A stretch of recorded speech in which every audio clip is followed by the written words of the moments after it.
Welcome back to the Mott and Bailey Basement Bar. This is Straight to the Chase, and today we are talking about the top 12 first basemen you'll need to be tracking on draft day as we approach the 2025 fantasy baseball season. Thanks for being here, everybody. I am your host, Chase Thornton, rocking the new home pinstripes hay for the show. Look good, feel good, play good, right?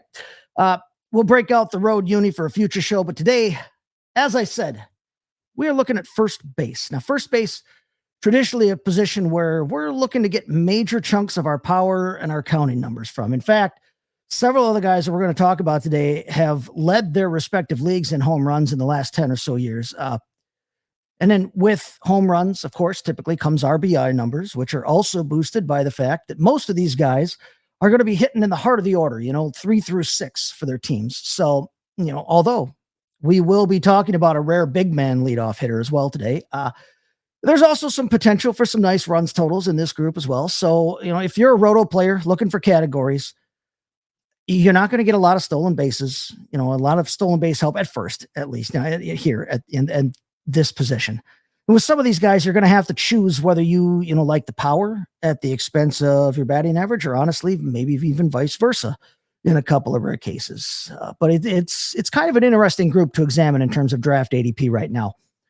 If you look at it, there's basically an elite tier that pretty much is going to cost you a second or third rounder. And then after that, there's a pretty close group production wise in my eyes, but they kind of get picked off kind of one per round until everybody in the league has a starter. So, if you do miss out on the elite guys, and I will tell you who my elite guys are, you can kind of decide with relative freedom when you want to make your move at first base and then kind of what categories you want to prioritize. Now, I'll tell you who my targets are, especially in that post-elite range, as we look for value up and down the board in our drafts. But hey, enough about what we're going to do.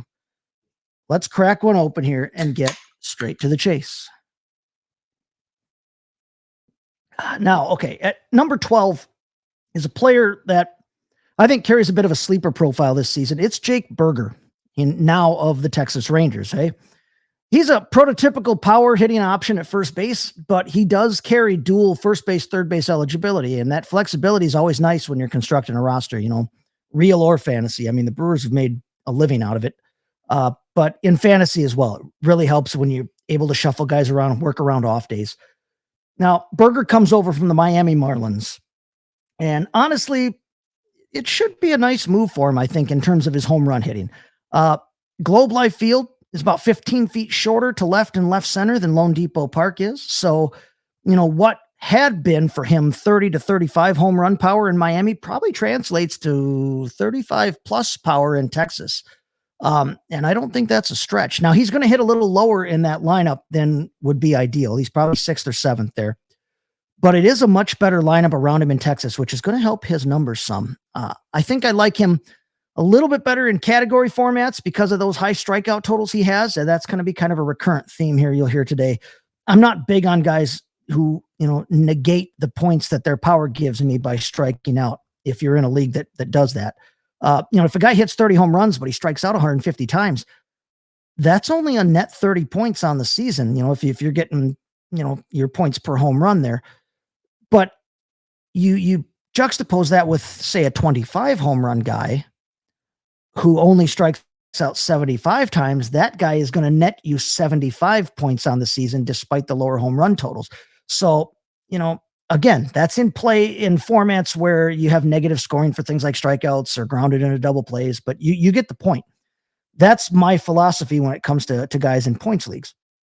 As far as Burger's concerned, you're mostly taking him in the 11th round for that power and the park factor upgrade that he's getting. That 250 batting average that he's got at 250 or so, it's not going to help you. It's not going to hurt you too much. He's going to have 80 plus RBIs. That's going to be right in line with some of the other lower tier starting fantasy first basemen. Maybe he sees a career high in runs, but even if he does, that's still only about 70 or 75 or so. But with Burger, if you wait to use your first base or corner infield spot specifically to target power in a category league, hey, I don't think Burger's a bad grab at all. I think he could really help you out there. But number 11 on our list is a guy who kind of bucks the mold a little bit at first base by, as I mentioned earlier, batting frequent leadoff for his team, and it's Yandy Diaz of the Tampa Bay Rays. Now, Diaz is just, he's just a pretty consistent professional hitter, right? He doesn't really hit for the typical power we think of in a first baseman, but his run totals do get a boost, from batting in that leadoff spot. And he carries a batting average and an on-base percentage that actually justifies that usage for them, putting him in that leadoff spot. Now, he's got a, really good plate discipline, so he doesn't strike out a ton, which, as I said, it helps in points leagues and it maximizes that scoring that you do get from whatever he will give you in the home run department. Now, he's a right-handed hitter, so he's not going to see quite the boost from the park factor upgrade between Steinbrenner Field and Tropicana Field as, say like his teammate Brandon Lau would see, but it still should be a little bit friendlier, and that could allow him to threaten for 20-plus home runs again. And that's what you'd really like to see, and you'd also like to see a return to his 2023 form, where he did hit 22 home runs and also had a better walk rate as well. It's going to put him on base a little bit more and give him more opportunity to score those runs that he's probably not driving in, being up at the top of the lineup there. Now, he's not a stolen base threat. In fact, he hasn't stolen one since 2022. And like I said, hitting leadoff, that's going to limit those RBI opportunities. But I think Yandy Diaz presents you an interesting zig when others are zagging in your drafts. He's going in the 16th round, and that's pretty late for a starting position player, no matter, what position we're talking about. And he offers an opportunity for you to maybe help your runs and your batting average categories later in the draft when others might be looking for power from their remaining starters, and they may have already grabbed their first base, so they're not necessarily looking his way. He's a nice late option to balance things out. Like I said, if you prioritize power early on in your draft. But in 10th is an old face in a new place in the form of new Yankees first baseman, Paul Goldschmidt. Now, he was not the PG we have all known and loved in 2024. If you paid attention, he had the lowest walk rate of his career, just 7.2%. And he had his highest strikeout rate for a full season. Hit for the worst batting average of his career. For whatever reason, when you look at, if you dig into the numbers a little bit, he just swung more freely than he ever had before. He swung at almost 48% of the pitches he saw. His career average was just 42.5. So he wasn't taking pitches as much. He was just hacking away, it seemed like. And pitchers maybe weren't as afraid of him. He saw the highest percentage of pitches inside the strike zone of his entire career. But then you couple that with the fact that he had the lowest contact rate ever for a full season. All right. Now that's all the bad news with Paul Goldschmidt. The good news, he was still first base 7 in points formats for the year. I mean, he still scored you plenty of points for a starting first baseman. His exit velocities, his barrel rates, his hard hit percentages, they were all still well within what his career averages have been. And his XBA, his expected batting average, was a full 10 points higher than that career low 245 that he hit, which, if you raise that up then to 255, it's still not great, but it would have made things a little bit more palatable, right?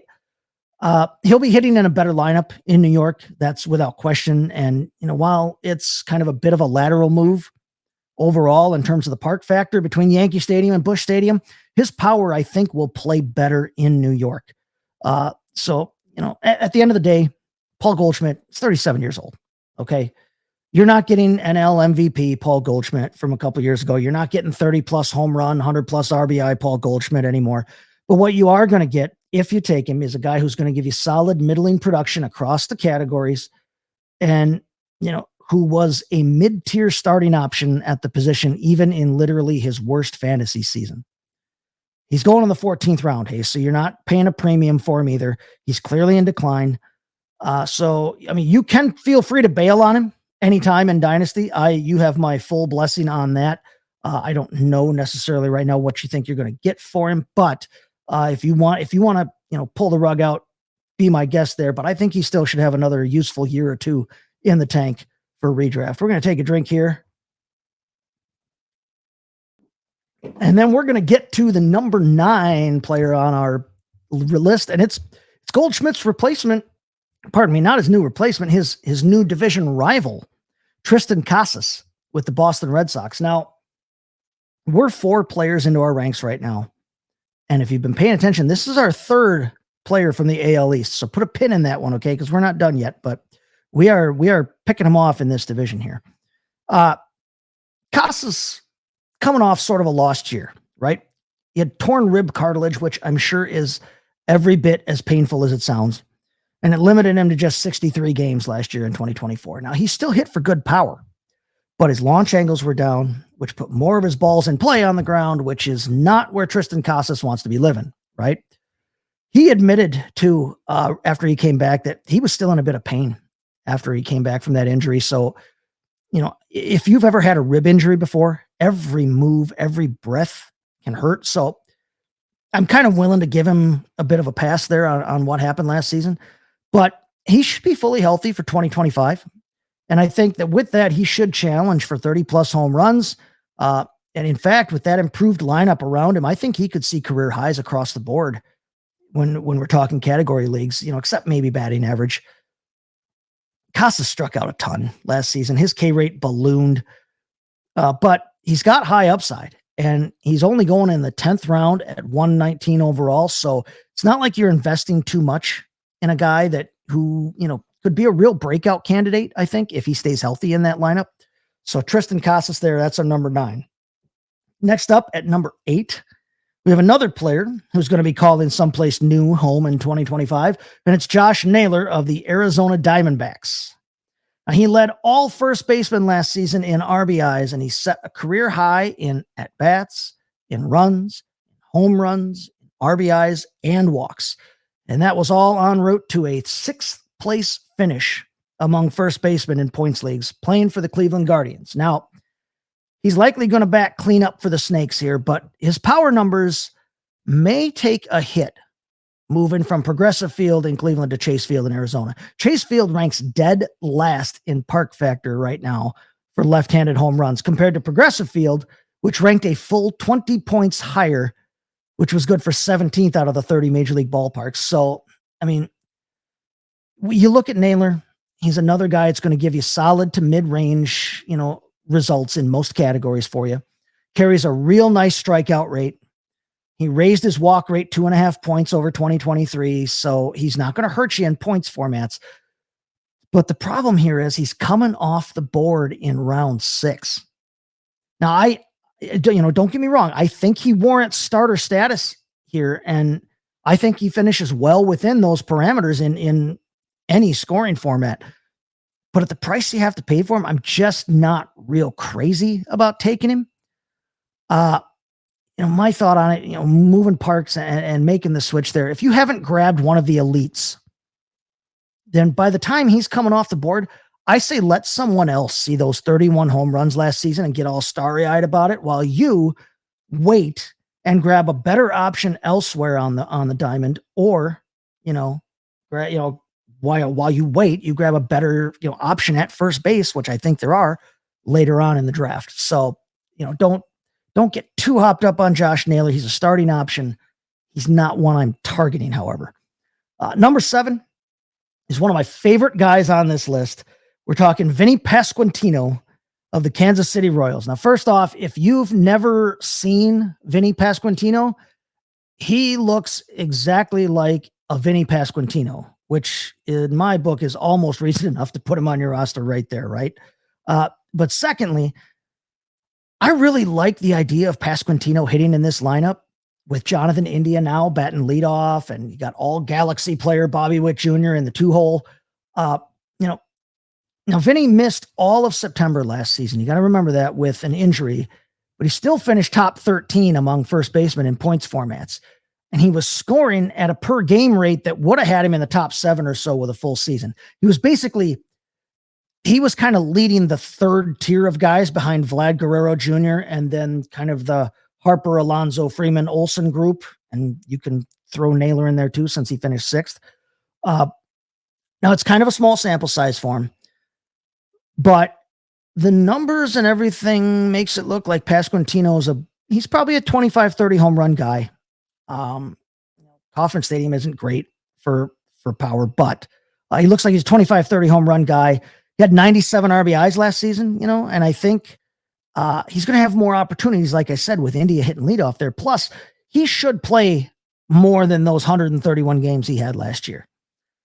Now, like Naylor, like Yandy Diaz, Vinnie Pasquantino carries a pretty nice low K rate. So he's going to be helpful for you in points formats as well if you wait around a little bit for him.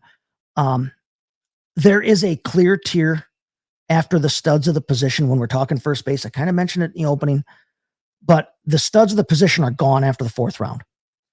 Vinnie Pasquantino is going at the very end of round 9. He's going 108 overall. Now, that's 3 rounds after Josh Naylor, whom we just talked about.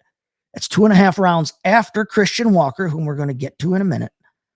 And Tristan Casas is going 1 full round later than Vinnie.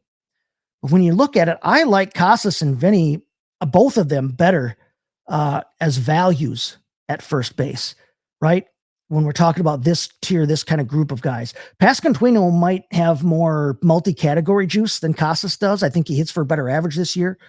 So it's really dependent by then on how you've kind of built your roster by that point in the draft and what you're really looking for categories wise. But I think that they both represent really good value if you don't grab one of that stud tier, like I said. All right, so now we've reached the halfway mark in the countdown. So first off, I want to toast to all of you out there watching on YouTube or listening on the podcast, Slanjava. And I want to remind you to hit like, hit subscribe, make sure you're getting notifications whenever we drop new content here so we can continue to get you ready for fantasy baseball season and so you can chase greatness all season long and dominate your league mates. You can find past episodes of Straight to the Chase wherever you get your podcasts, so be sure to download us on your favorite podcast app. And hey, you got something to say, hit us up in the comments here on YouTube, or even better, get over to fantasybaseballadvice.com. It says right there. You find all my baseball content over there, podcasts and articles. Sign up for a membership. You'll have access to our fantasy sports only social media platform. You can friend me on there, and you can ask me questions on fantasy baseball, fantasy football, NBA fantasy if you like. You can curate your feed to follow only the sports you care about, but you'll be able to interact with other fantasy sports enthusiasts and fantasy content creators. You can download the app and always be connected on the go. Again, fantasybaseballadvice.com, just like it says right there in the ticker. So, moving on to the top half of the countdown, we already talked about the new Diamondbacks first baseman, but at number 6 is the former Diamondbacks first baseman, Christian Walker, now of the Houston Astros. He was last season's first base 9 in points formats, and he only played 130 games. Another guy that missed some time, this time with a left oblique injury. Again, core injuries, not great in a rotational sport like the hardball here, but he should be fully healthy to start 2025. He also had 2 separate stints on the IL, though. We want to keep this in mind. In 2021, he had 2 separate stints on the IL with injuries to his right oblique. So, I mean, you tell me, is this a history about which we have to be concerned? I don't know. Time will tell. It wasn't one was left, one was right, but is there something in his physiology that makes him prone to that? We'll have to see. He's got a new stadium to play in, obviously. Weirdly enough, the overall park factor for right-handed hitters is better at Chase Field, but Walker's power should play a lot better, I would think, taking aim at those Crawford boxes there in Houston. So that's one reason I have him ranked above his replacement in the desert, Mr. Naylor. I'll tell you what, it's frustrating. I would really like Christian Walker with Kyle Tucker and Alex Bregman still in this lineup, but alas, we have what we have, and they are gone. So, Walker still should hit 30 plus home runs. He should threaten for 100 RBIs. He's not really going to steal any bases. That's not a new theme here on the first base, rundown. And he's going to strike out a bunch, which is going to limit his batting average, and that's going to limit his points league impact. But he's going around 7. So, like I said with Naylor, I have no doubts this guy is going to be a top 10 fantasy first baseman. But I'm probably not really getting a ton of him in drafts because I don't like where I have to take him relative to, in my mind, the comparable options around there. So again, another guy who, hey, he's a starter. I think he's draftable. Not a guy I'm necessarily going to be targeting much. So now the Atlanta Braves' Matt Olson At number 5 here is a guy who left fantasy managers a little bit disappointed in his 2024 season, which is kind of funny for a guy who finished 5th in scoring at the position, right? Last year. I mean, I've got him ranked 5. He finished number 5 last year. But the problem is he was drafted in the 2nd round, right? And you were drafting him as the number 2 first baseman, ahead of Vladimir Guerrero, ahead of Bryce Harper, ahead of Pete Alonso. And, Josh Naylor gave you basically the same season as Olson did, but he did it 9 rounds cheaper. Ouch, right? But, I mean, was it really his fault? Wasn't Atlanta basically the epicenter of baseball disappointment last season with all those injuries and all the adversity they had to try to overcome there? Hey, at any rate, he's going off the board as the 4th first baseman. He's going in the 3rd round. So you're getting a bit of a discount there compared to last year, while still holding out that hope for that bounce back to his league leading 2023 form, right? Now, hopefully the Braves are healthier this year, which is going to help his numbers as well. Rising tide and all that, correct? You could argue that the chaotic injury year for the team had a big effect on his stat lines, I think, which is why I say with them healthier this year, it's going to help him. I mean, but last year he had a career high overall swing percentage, and he paired that with a career high chase rate on pitches out of the zone. To me, that might indicate maybe he might have been pressing a little bit, you think, in an effort to carry the team. Shoot, everybody's gone. I'm the only guy left. I got to do something, right? So swing away, Merrill. I expect him to bounce back this year, though. I'm looking at maybe 30 plus home runs. I'm looking at 100 plus RBIs again. The 127 runs he scored in 2023 isn't going to happen again, I don't think, but the truth is probably somewhere between that and that paltry 78 he scored last year. So with better health and thus better help around him, I think he probably can score 90 plus this year. And the other cool thing about him is he's played all 162 games 3 straight years. So he is going to be a reliable lineup option night in and night out for you. He's going, as I said, in the 3rd round, 29th overall, which feels about right for him. He finished as the number 27 hitter overall in points leagues last season. So, remember, he's just a season removed from being the number 1 first baseman in points leagues. And he's got 7 straight seasons of being a starting fantasy first baseman and the last 4 as an elite option. So somebody to keep an eye on there at number 5. And now here's where things get interesting, right? Okay. Number 4 is a guy who is not used to being at number 4 on these lists. It's Freddie Freeman of the Los Angeles Dodgers. Yes, surprise, a Dodger on the list, but surprise, Freddie Freeman's flipping good. Okay. He's been about the most consistently reliable fantasy option at almost any position over the last decade plus, right? I mean, when you go back that far, there's almost nobody that's been quite that consistently reliable. He had a wrist contusion and he had problems with an oblique that kind of limited him to only 118 games in 2015.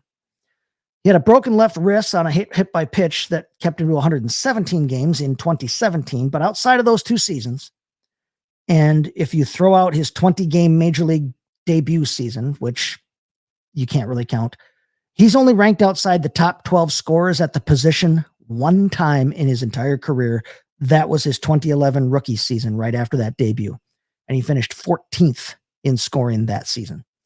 In fact, if you want to look at it, the last time he was outside the top 3 in a healthy season for him was 2013 when he finished 6th until 2024. Now, 2024 was a down year, and I put down in quotes for those of you who can't see me on the screen there. It was a down year for the superstar. He had his fewest runs since 2011. He had his fewest hits since 2012. He had his lowest batting average since 2012 in a full healthy season. He had the fewest fantasy points since 2012. But he saw big time year over year declines in all 5 categories if you really look at things.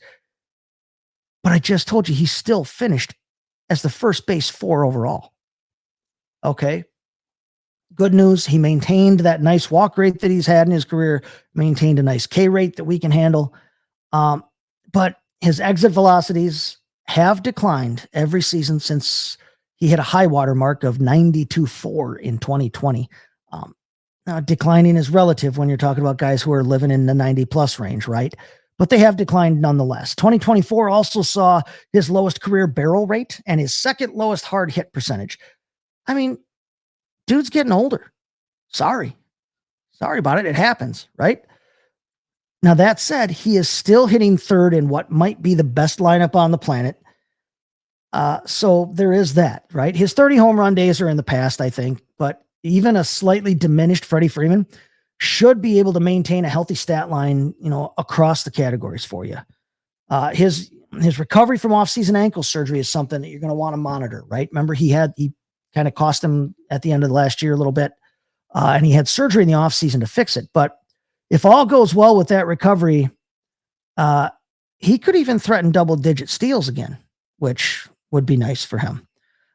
He's going to have to be your second-round pick if you want him. Okay, you're not going to get a discount on Freeman based on both his production and that name value. But hey, I think he should return sufficient value here to justify that for you if you do jump on him at that price. So at number 3, just in front of him, it's the polar bear, Pete Alonso, who is going to return to Flushing Meadows for a 7th season with the New York Metropolitans. He's entering his age 30 season, and he's coming off what some people considered a disappointing year, right? I mean, he's coming off back-to-back 40 home run campaigns heading into last season. And he didn't hit that, but he still led the position in home runs. He still scored over 90 runs for the 3rd straight year, behind only Vladimir Guerrero, by the way, among first basemen. He played all 162 games, and he finished as first baseman 3 for the 3rd straight year. So, I mean, he's been an elite option here now, 3 years running. Now he's going to get to hit behind Juan Soto, which should help his RBI numbers rebound a little bit, I think. And if you want to look for reasons why he maybe took that step backwards in 2024, his exit velocities were actually right on par with the previous 2 seasons when he hit 40+, in back-to-back. But his launch angle was a career low for him. It was only 14.4 degrees, and that's a career low for him. In each of those previous 2 seasons, he had been at 18.2, so much higher there. And he's so interesting when you look at it. If you watch his swing, it feels like Pete Alonso should have kind of a more like a big looping swing, kind of like a Giancarlo Stanton type. But he's got one of the highest average bat speeds in the game, which typically means you're having to hammer that thing through the zone from a long way away.